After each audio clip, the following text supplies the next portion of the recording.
Rainbow 你好，我是 Albert 蒋法师，谢谢你的提问。能量组成整个环境，这个概念是对的。这能量被称为4个元素，就是水、火、土和风。当某个地区的能量出现不和谐时，那里的环境会受到干扰。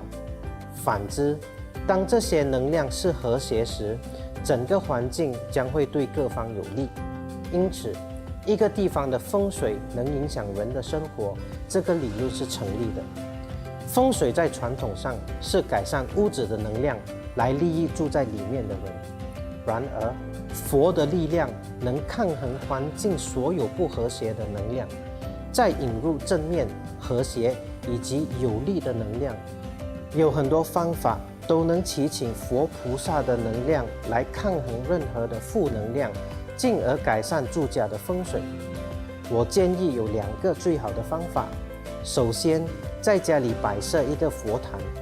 当我们把象征佛的身与意，就是佛像、佛经和佛塔设立妥当的时候，它们能驱除负能量和招引正能量。如果你希望有更好的效果，可以邀请出家人或者是讲法师来加持你家的佛坛。佛坛其实能非常好的保护我们的家，不被邪灵或者是任何的负能量骚扰。第2个方法就是迎请聚宝瓶。这些聚宝瓶都是经过圆满的加持。宝瓶在加持的过程中，高僧们将会祈请佛菩萨把能量注入在宝瓶内，直至宝瓶充满巨大招引财富的力量。